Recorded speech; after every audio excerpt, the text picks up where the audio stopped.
Voilà, ça c'est la vidéo pour les fantômes. Donc toutes les sorcières qui sont là à expliquer aux gens que y a des gens ils vont aller en enfer parce qu'ils disent des gros mots. Déjà vous apprenez mal la religion aux gens, d'accord? En plus de ça, c'est absolument pas une raison pour que Dieu vous fasse aller en enfer. Hein? À quel moment c'est écrit que quand on dit des gros mots, on va aller en enfer? Sachant qu'en plus, la plupart des femmes qui tiennent ce discours-là, c'est juste parce qu'elles savent pas quoi dire d'autre à leurs gosses pour éviter qu'ils disent des gros mots alors qu'elles en disent tout le long devant eux, ou que les maris ou que les frères disent des gros mots. Hein? Donc déjà, ça fait passer pour la religion pour une débile. Alors que la religion, elle est pas faite pour les débiles, hein, elle est faite pour des gens qui ont du cœur, qui sont intelligents. Et ensuite de ça, la religion,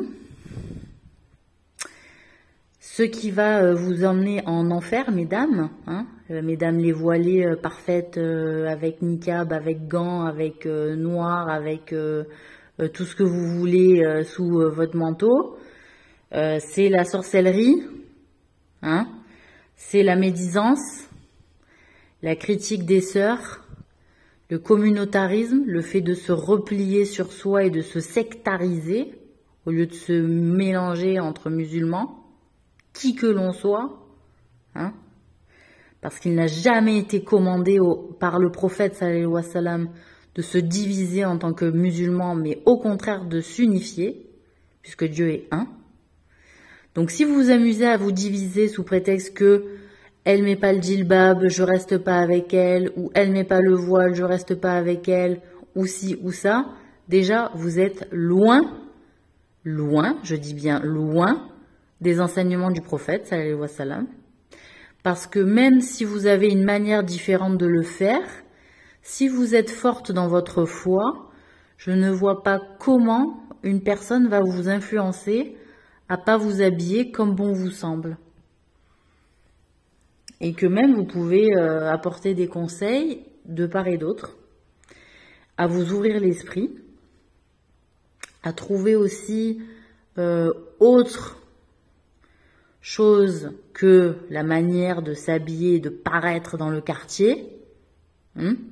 Mais vous allez pouvoir peut-être trouver de la vraie solidarité, du vrai partage, du vrai respect, hein, entre frères et sœurs musulmans. Et que ce n'est pas qu'une histoire de vêtements, et que j'en ai assez d'entendre des hommes qui commentent comme des commères de quartier les femmes, comment elles sont habillées. Hein? Les hommes musulmans ne doivent pas être non plus ce qu'étaient les femmes vieilles avant françaises des quartiers qui faisaient les commères sur ce qui se passait de droite et de gauche dans le quartier. Si ça met le quartier en danger, c'est une chose, mais la vie privée de tout un chacun, c'est la vie privée de tout un chacun. Et la première chose, c'est le respect. Hein? Moi, Boumé m'a raconté une histoire quand même magnifique, où il y avait tout le quartier qui imaginait qu'une femme c'était une prostituée parce que une fois elle s'était fait avoir après avoir couché avec un homme qui lui avait sûrement promis monts et merveilles et qui finalement l'avait laissé tomber se disant que c'était une fille facile. Donc en fait, il avait menti, vous voyez, hein, donc c'était lui le fauteur, c'était lui le pécheur, c'était pas elle.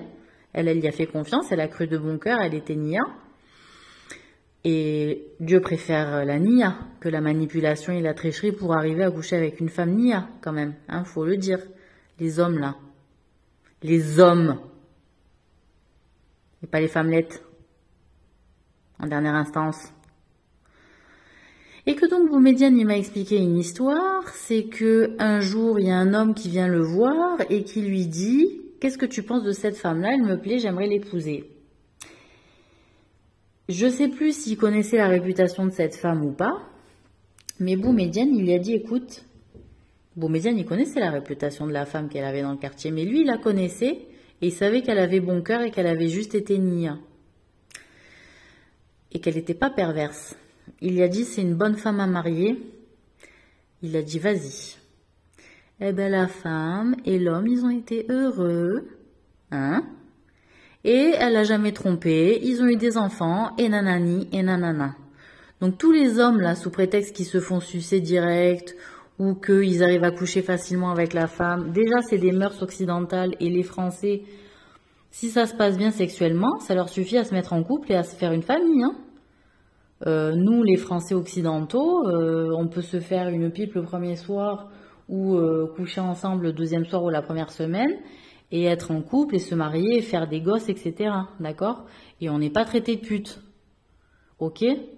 Donc si vous en plus vous êtes musulman et que vous savez que abuser des filles et de leur naïveté ou que vous vous amusez à les séduire, hein, alors que vous connaissez l'islam et que vous savez qu'à l'âge de l'adolescence, de la jeunesse, on est frustrés nous aussi les filles, il faut dire ce qu'il y a, il n'y a pas que les mecs qui sont frustrés, c'est pas vrai.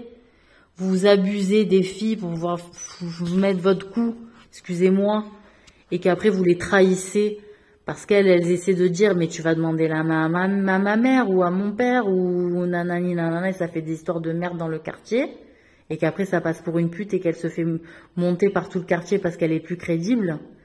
Vous imaginez pas le nombre de péchés les mecs que vous accumulez, hein. Vous imaginez pas, et que moi je serai vous là dès maintenant, je fais le repentir, je prie, je demande pardon aux sœurs, et je les protège, et j'arrête de leur vendre monts et merveilles pour pouvoir coucher avec elles et pas les marier derrière. Parce qu'avoir des relations pour essayer de se connaître aussi un peu avant, c'est normal.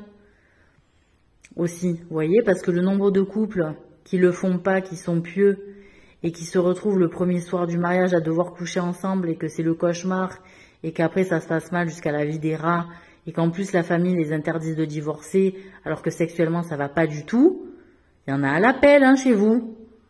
Donc calmez-vous, calmez-vous.